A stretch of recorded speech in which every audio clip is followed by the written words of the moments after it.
flames that destroyed a Brookline apartment building earlier this week, an amazing story of survival is now being told. 9 fires broke out on campuses across the nation over 3 weeks in January and February 2012. A fire is in the headlines but then quickly is replaced by other breaking news, and we never hear of the true impact of these fires. This documentary tells of this impact, what happens after the headlines fade. It tells the rest of the story.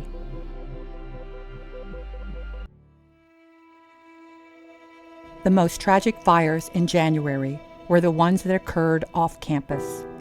Boston University students were trapped when a fire broke out in their off-campus house. The fire happened on a cold, snowy Sunday morning, forcing students to jump from windows on all 3 floors of the building. Life rides on the edge of a dime, and that you can have a tragic accident happen that can change your life forever within minutes. At around 7 a.m., I think it was, we woke up to the sound of the smoke detector. We both actually thought that it was just my roommate's alarm at first, so I tried to roll over and go back to sleep like nothing was happening. When it didn't stop, my girlfriend actually got up and noticed and mentioned to me that there was smoke coming in through my door. And that's when, I first realized that something was actually going on. My roommate Benji had to jump out of the 2nd floor. Josh jumped out of the 3rd floor. He was the only one who lived up on that floor.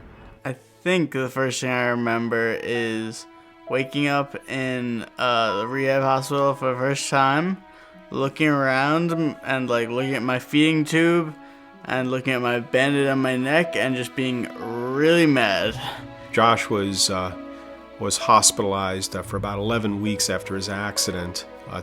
2 of them, he was in a coma in the ICU at Beth Israel Deaconess Hospital, and then for the remainder of his hospitalization, he was recuperating at Spaulding Rehabilitation Hospital. So one of the first problems was that we had to drop everything in our lives to be at the bedside.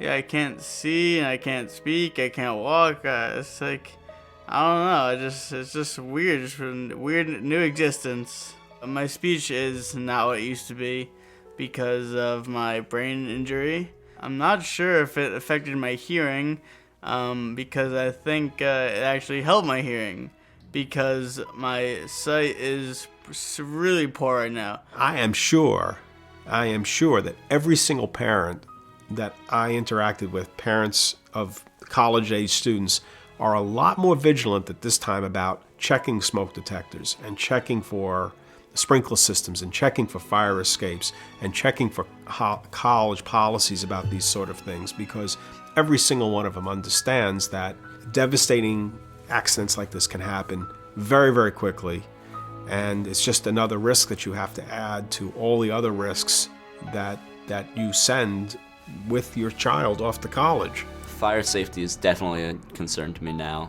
I couldn't imagine living in a place without a smoke detector or a sprinkler system or a fire escape. The fire, has really put things into perspective for me. It's not all the things that you have that really are important. Everything can always be replaced. It's the people who are around you and your family and everyone who comes out to help you when you really need it that really make the difference.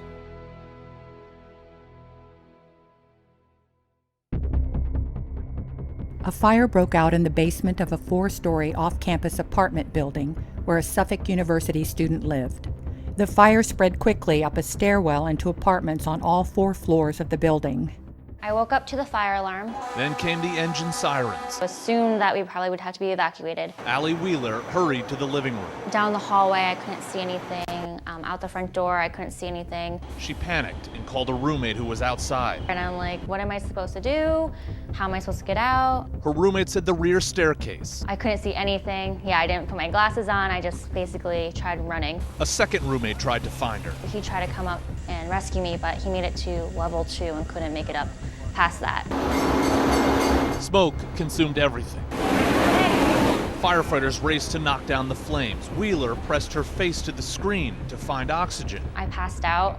I woke up, on the stairs on my face. She grabbed her cell phone and called her roommate again. And all of a sudden I heard a fireman climbing the stairs yelling. And I What was was just he like, hello, hello. And I just yelled out, hi, help me, I'm here. The worst fire was one that happened in Poughkeepsie, New York. Eva Block, Carrie Rose Fitzsimons, and Kevin Johnson were killed in an off-campus fire at Marist College. 9/11 in New York was the most devastating day of my life. I was part of the rescue and recovery down there for a couple of days afterwards. I never thought I would see or feel as devastated as that. When I found out that Carrie was gone, this is my personal 9/11 right now. I know Marianne and I have to be strong because we have 2 other children. We'll never have a normal life. People say, well, you have to reinvent yourself. I don't know how we're gonna do that. I really don't. Life will never be the same. It just won't be the same. You go on, you go through the motions every day.